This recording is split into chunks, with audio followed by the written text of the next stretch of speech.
Assalamualaikum warahmatullahi wabarakatuh. Alhamdulillah, wassalatu wassalamu ala rasulillah wa ala alihi wa ashabihi wa man walah. Amma ba'd. Ikhwanna fid din, a'azzani Allahu wa iyyakum.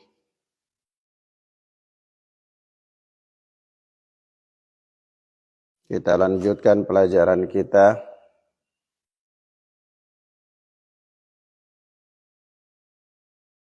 yakni masih tentang hadis-hadis pilihan yang berkaitan dengan sujud sahwi.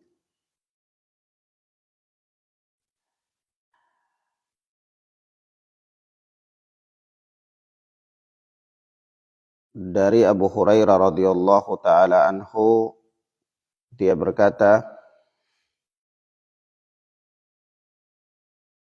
Sallan Nabiyyu sallallahu alaihi wasallam ihda salatayil asyi rak'ataini. Suatu ketika Rasulullah sallallahu alaihi wa alihi wasallam salat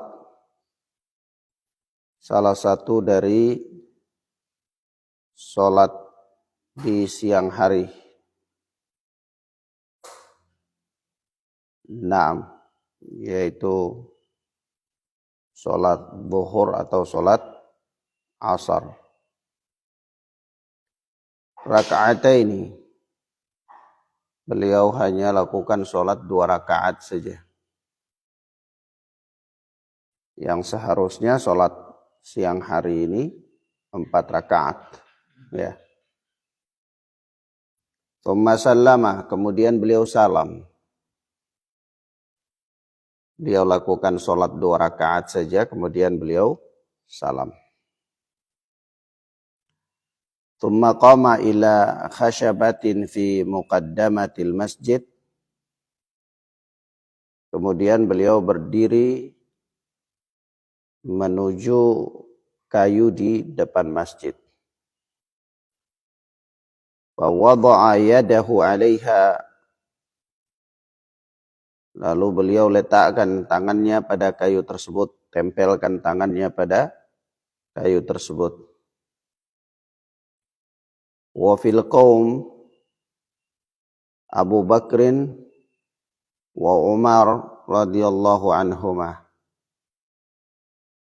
Dan di tengah-tengah jamaah ketika itu ada Abu Bakar dan Umar radhiyallahu anhuma.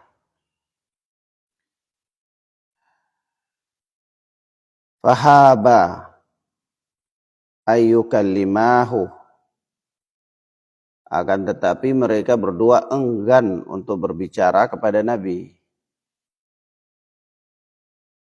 Mereka enggan sampaikan ke Nabi kalau sholat tadi itu cuma 2 rakaat. Ya. Wa kharaja musarra'ani. Fa kharaja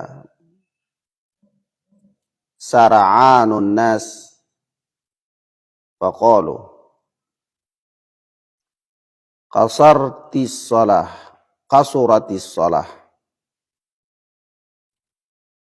Maka jamaah ketika itu pun keluar tergesa-gesa. Mereka berkata qasuratis shalah, salat itu dikasar, sudah dikasar. Ya, karena salat siang itu harus 4 rakaat. Tiba-tiba Nabi salatnya cuma 2 rakaat salam. Jadi para sahabat bingung. Maka ada yang berpendapat qasuratis shalah. Salat ini berarti sudah dikasar. Ya, 2 saja. Wa fil qaumi rajulun yad'uhu an-nabiy sallallahu alaihi wasallam dzal yadain. Dan di tengah-tengah jamaah ketika itu ada seorang lelaki yang Nabi biasa memanggilnya dengan Dzul Yadain. Panggilan Dzul Yadain. Itu yang memiliki dua lengan.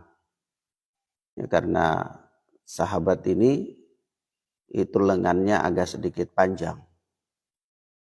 Ya, dari kebiasaannya maka Nabi menjuluki dia Dzul Yadain.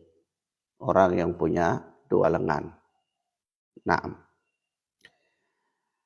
Faqala ya Rasulullah anasita am qusiratis shalah. Dia ini beranikan diri untuk ngomong ke Nabi. Kalau Abu Bakar dan Umar itu enggan ngomong ke Nabi. Ya ini Dzul Yadain ngomong ke Nabi. Kata dia, wahai Rasulullah, apakah engkau lupa atau sholat ini sudah diqasar? Faqal, maka Nabi sallallahu alaihi wasallam menjawab, lam ansa wa lam tuqsar. Aku tidak lupa dan sholat tidak diqasar. Jadi tadi ini benar-benar Nabi lupa. Jadi Nabi taunya sholat ini biasa saja, 4 rakaat. Ya. Makanya begitu ada yang ingatkan Nabi, ini sholatnya nih ada yang tidak biasanya. Apakah Nabi lupa atau sholat diqasar? Nabi katakan lam ansa wa lam tuqsar. Aku tidak lupa dan sholat pun tidak diqasar. Qala bala qad nasita. Wa fasalla rak'ataini thumma sallama thumma kabbara thumma sajada mithla sujudihi au atwala. Thumma rafa'a ra'sahu fakabbara thumma wada'a ra'sahu fakabbara fasajada mithla sujudihi au atwala thumma rafa'a ra'sahu wa kabbara muttafaqun alaih.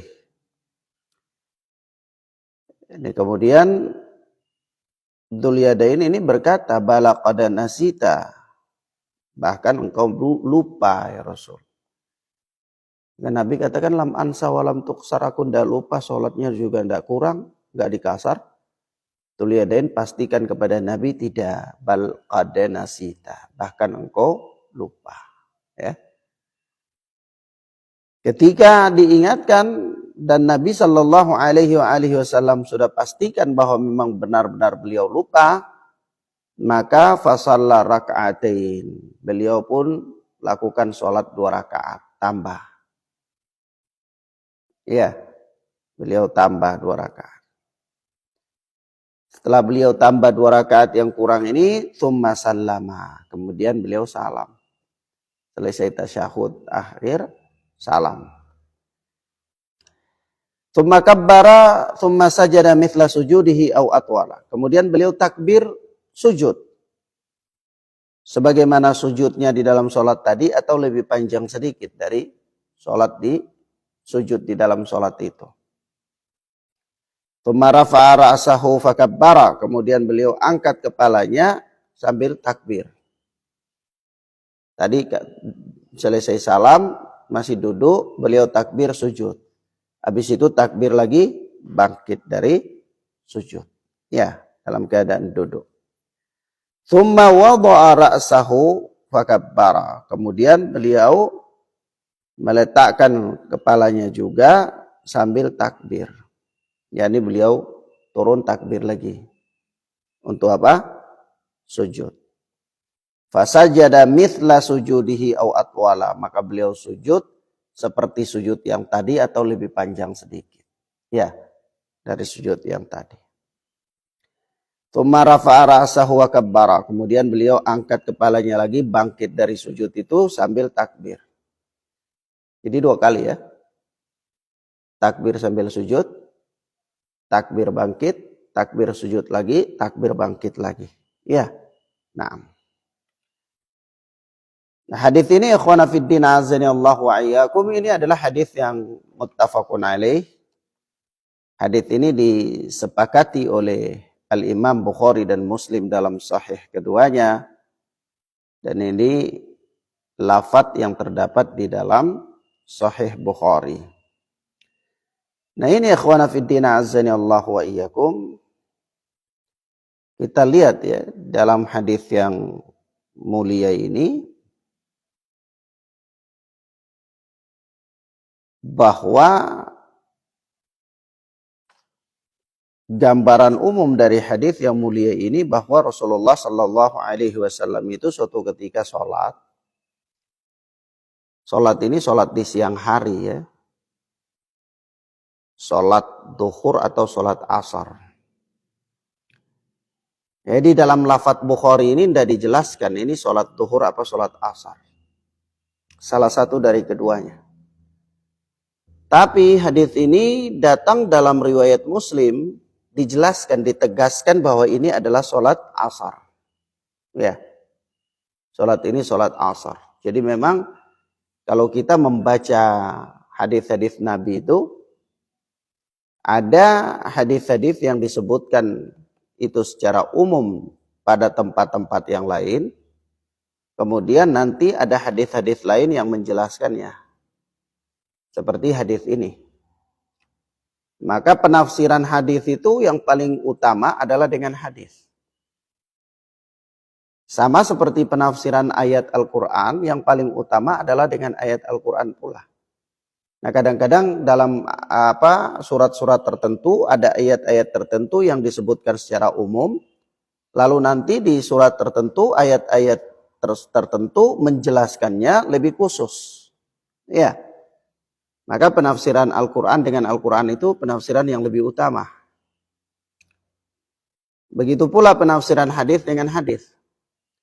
Ya seperti di sini dalam lafadz Bukhari itu tidak disebutkan sholat ini sholat apa. Namun kemudian di dalam riwayat Muslim ditegaskan bahwa ini adalah sholat asar. Maka riwayat Muslim menjelaskan keumuman yang ada di dalam riwayat Bukhari. Ya. Nah. Lalu ketika Nabi Shallallahu Alaihi Wasallam sholat asar ketika itu, Nabi yang mestinya sholat itu 4 rakaat, Nabi lupa. Nabi sholatnya 2 rakaat saja. Begitu 2 rakaat, Nabi salam. Singkatnya, Nabi diingatkan oleh sahabat. Nah begitu diingatkan, benar-benar Nabi sudah pastikan kalau ini Nabi lupa, maka Nabi kemudian sholat lagi 2 rakaat. Yang tadi kurang, sholatnya cuma 2 rakaat tadi, setelah Nabi ingat, padahal ini sudah salam ya. Nabi diingatkan, dipastikan bahwa ini kurang, maka kemudian Nabi sholat lagi, tambah yang kurang 2 rakaat. Setelah itu Nabi salam. Selesai salam Nabi sujud sahwi 2 kali. Ya. Naam. Maka ikhwana fiddin azani Allah wa iyyakum, di sini ada beberapa pelajaran penting. Beberapa pelajaran penting. Yang pertama, bahwa sujud sahwi ini disyariatkan atau menjadi dalil tentang disyariatkannya sujud sahwi pada sholat yang jumlah rakaatnya kurang. Ya. Nah, di sini jumlah rakaatnya kurang 2 rakaat. Kemudian Nabi sujud sahwi. Ini menjadi dalil atas apa yang kita katakan di mukaddimah, yaitu salah satu dari sebab-sebab sujud sahwi, yaitu apabila telah terjadi penambahan atau pengurangan pada jumlah rakaat. Nah, di sini terjadi pengurangan. Ya. Dalam konteks kasus yang ada dalam hadis ini adalah terjadi pengurangan. Nah, yang kedua, faedah yang kedua dari hadis yang mulia ini bahwa kalau kasusnya adalah terjadi pengurangan di dalam sholat, maka sujud sahwinya dilakukan di luar salam. setelah sholat disempurnakan. Sujud sahwinya dilakukan di luar salam setelah sholat disempurnakan. Artinya begini, tadi sholat ini masih 2 rakaat, kemudian begitu diingatkan, Nabi sudah ingat, Nabi sempurnakan lagi, yakni tambah 2 supaya sempurna. Setelah itu Nabi salam, baru Nabi sujud sahwi. Artinya sujud sahwi dilakukan di luar salam setelah sholat itu disempurnakan. Ya. Nah. Ini kalau seandainya kita tidak punya ilmu, begitu sholat kita kurang, sudah salam diingatkan, Pak Imam sholatnya kurang. Oh iya kalau begitu kita sholat ulang aja. Sholat ulang lagi. Ini karena tidak paham ilmunya. Ya. Kalau apa yang harus dilakukan kalau seperti ini Ustadz? Misalnya orang itu dia sholat, dia lupa 1 rakaat, dia sudah salam. Lalu dia diingat, fulan tadi sholatmu itu kurang 1 rakaat. Atau begitu dia sholat, dia lupa. Kemudian dia sudah salam, kurang 2 rakaat. Diingatkan, fulan tadi kamu sholat kurang, lupa 2 rakaat. Apa yang harus dia lakukan? Apakah dia sholat ulang atau dia cukup melakukan sholat, menambahkan yang kurang saja? Menambahkan yang kurang, menyempurnakan. Maka jawabnya ya dia cukup menambahkan saja. Dia lakukan yang kurang. Ya.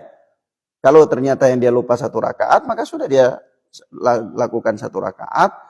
Kalau yang dia lupa 2 rakaat, maka dia cukup lakukan 2 rakaat untuk menambah yang kurang tadi supaya lengkap sholatnya.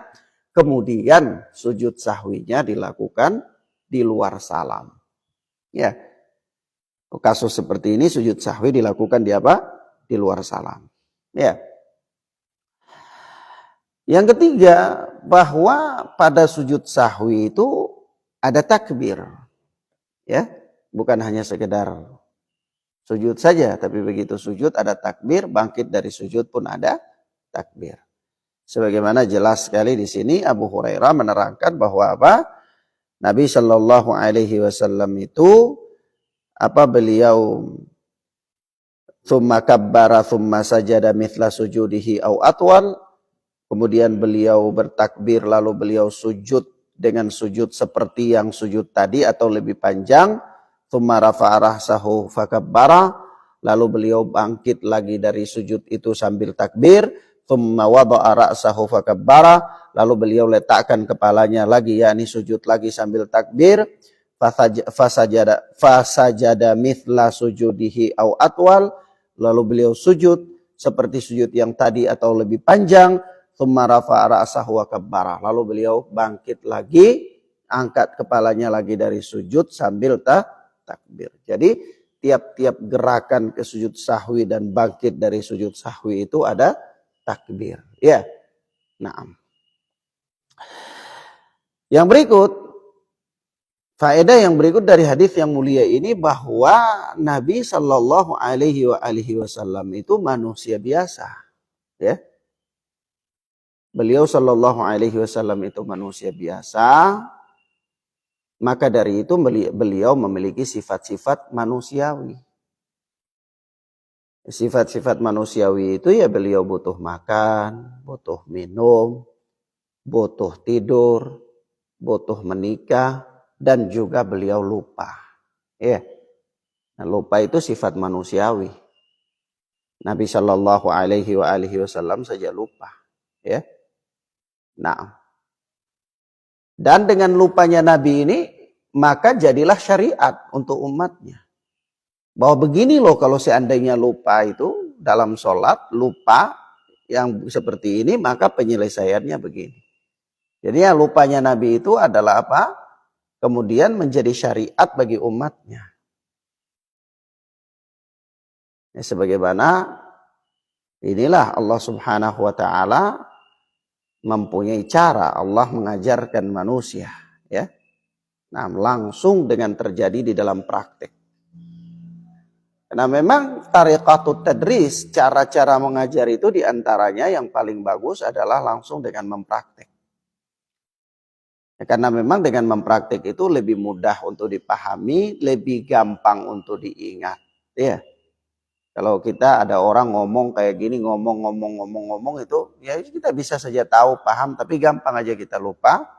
Ya, kadang-kadang kita juga kurang paham apa maksud daripada pembicaraannya. Tapi kalau langsung dengan mempraktek tanpa dibicarakan pun kita ingat. Sangat ingat dan sangat tahu langsung, oh ini caranya gini prakteknya. Ya, maka Nabi Shallallahu Alaihi Wasallam ini ketika itu lupa ya sebagian, lalu sebagai apa? Sebagai metode untuk mengajarkan umat ini. Ya. Maka ikhwana fiddina azanillahu wa iyyakum, Nabi Shallallahu Alaihi Wasallam ini manusia, memiliki sifat-sifat manusia, maka beliau sama sekali tidak memiliki sifat-sifat ketuhanan. Ya. Nabi tidak memiliki hak rububiyah, hak mencipta, memberi rizki, menyelamatkan, ya, mendatangkan manfaat dan menolak bala. Nabi tidak punya kemampuan untuk itu. Maka sangat salah dan sangat menyimpang kalau kemudian ada manusia yang membuat salawat-salawat yang mendudukkan Nabi Shallallahu Alaihi Wasallam itu pada posisi ketuhanan, ya kan? Ada yang mereka, ya Rasulullah dengan kedudukanmu itu selamatkanlah kami dan seterusnya. Nabi tidak punya kuasa untuk menyelamatkan manusia. Ya, Nabi tidak memiliki hak-hak rububiyah. Nah di sini kemudian ada juga kekeliruan di dalam salawat Badr yang dikatakan ya Rasul anta nurun fauqa nur. Ya Rasul engkau cahaya di atas cahaya. Ya. Ini kekeliruan, mengangkat Nabi Shallallahu Alaihi Wasallam sampai pada derajat yang tidak layak untuk diduduki oleh Nabi. Nah, gulu ekstrim. Sebab itu ketika Nabi Shallallahu Alaihi Wasallam suatu saat masuk ke Masjid Nabawi dan para sahabat sedang duduk, mereka langsung berdiri mau menyambut Nabi. Apa kata Nabi Shallallahu Alaihi Wasallam? La tutruni kama atratin nasara ibnu Maryam, fa innama ana abdu faqulu abdullahi wa rasulih. Abdullahi wa rasuluh. Yani jangan kalian berlebih-lebihan dalam membangga-banggakan aku sebagaimana orang-orang Nasara berlebih-lebihan membangga-banggakan Isa putra Maryam. Aku ini hanya hamba Allah, maka katakanlah hamba Allah dan utusan Allah. Jadi Nabi tidak memiliki hak-hak rububiyah, apalagi sampai hak uluhiyah. Ya. Hak mencipta, mengatur, memberi rizki itu saya tidak dimiliki oleh Nabi. Maka bagaimana dengan hak uluhiyah, yaitu penghambaan manusia kepadanya? Maka ini sangat batil. Ya. Nah, kenapa? Karena Nabi lupa. Nabi lupa. Nanti ada yang mengatakan, oh ini Nabi sengaja untuk lupa. Tidak ada, ini bukan kesengajaan Nabi. Dzul Yadain sudah pastikan kepada Nabi Sallallahu Alaihi Wasallam. Dia sudah pastikan bahwa anasita am kusiratis shalah. Apakah engkau lupa atau sholat ini dikasar? Apa jawab Nabi? Lam ansa walam tuksar. Aku tidak lupa dan sholat ini tidak dikasar. Masa lalu kita katakan, oh itu enggak, itu Nabi sengaja lupa saja, pura-pura. Berarti Nabi bohong dong dalam menjawab Dzul Yadain. Ya kan? Tidak mungkin. Tapi ini benar-benar Nabi lupa. Kenapa Nabi bisa lupa? Ya Nabi manusia. Nabi manusia. Yaitu kul innama ana basyarum mithlukum. Sesungguhnya aku ini hanyalah manusia biasa seperti kalian. Ya. Ana ansaka matan sauna. Aku lupa sebagaimana kalian lupa, kata Nabi Sallallahu Alaihi Wasallam. Nah kalau manusia selain Nabi itu lupa, pertanyaannya Nabi juga lupa sebagaimana manusia lupa, manusia biasa lupa. Berarti kalau seandainya Nabi itu pura-pura lupa, berarti manusia biasa itu tidak benar-benar lupa. Mereka cuma pura-pura lupa. Karena Nabi menyamakan lupanya Nabi itu dengan orang lain selain beliau. Ya. Nah kalau hamba-hamba beliau itu mengalami lupa yang benar-benar lupa, maka Nabi juga mengalami lupa yang memang benar-benar lupa, bukan kesengajaan. Ya. Paham ya ikhwan? Baik. Maka ikhwan fiddina azzani Allah wa iyyakum. Sekali lagi, ya Nabi Shallallahu Alaihi Wasallam itu tidak memiliki hak-hak rububiyah, apalagi memiliki hak-hak uluhiyah, sama sekali tidak. Nah, demikian akhwana fiddina azani Allah wa iyyakum, ini beberapa hal yang bisa kita sebutkan terkait dengan pelajaran pagi hari ini yang menjadi catatan penting dalam topik pembahasan kita bahwa kalau terjadi pengurangan di dalam sholat, maka sujud sahwinya dilakukan di luar salam. Di luar apa? Salam. Tapi kalau kemarin kita katakan, kalau yang dilupa adalah wajib sholat, maka sujud sahwinya dilakukan di dalam salam. Seperti yang lupa itu apa? Tasyahud awal. Ya. Nah. Dan kalau terjadi pengurangan di dalam sholat, maka cara untuk menyempurnakannya tidak perlu sholat ulang, tetapi cukup menambah rakaat yang kurang saja. Ya, cukup menambah rakaat yang kurang. Anak ikhwana fiddin azanillah wa iyyakum, telah sampai berita kepada kita bukan satu kali ya, bukan satu kali, bukan dua kali, bahwa terjadi di masjid-masjid itu kadang-kadang ada imam yang lupa rakaat. Tapi begitu sudah selesai dikasih tahu rakaatnya lupa, semua orang bersaksi bahwa rakaatnya tadi kurang, ya sudah ya sholat ulang. Ya, kenapa? Ini karena minimnya ilmu. Maka penting bagi kita untuk memiliki ilmu agama. Ya, nah. Wallahu ta'ala a'lam bis-shawab. Hadanallahu wa iyyakum wa barakallahu fikum. Ilahuna naktafi bihadzal dars. Subhanakallahumma bihamdika asyhadu an la ilaha illa anta astaghfiruka wa atubu ilaik. Wassalamualaikum warahmatullahi wabarakatuh. Nah.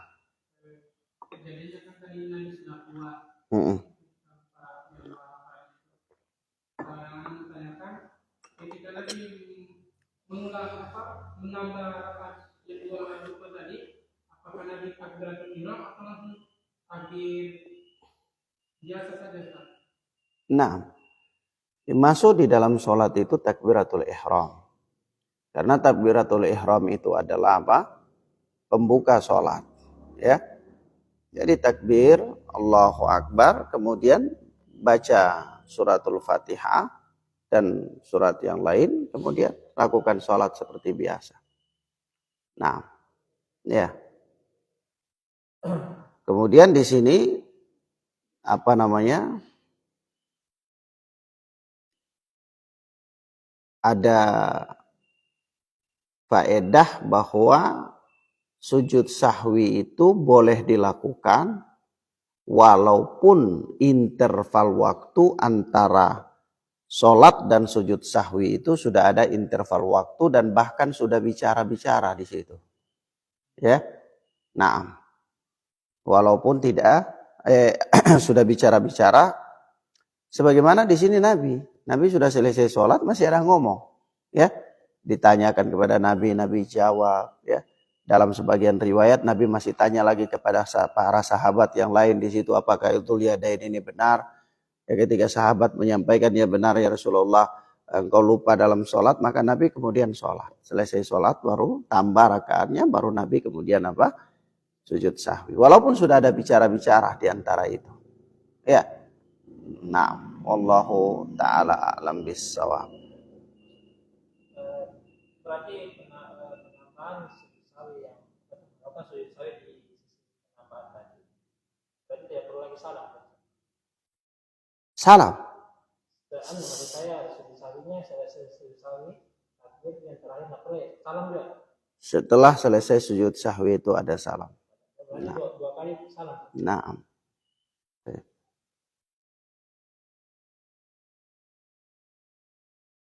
Wallahu ta'ala a'lam bis-shawab. Naam. Subhanakallahumma bihamdika asyhadu an la ilaha illa anta astaghfiruka wa atubu ilaik.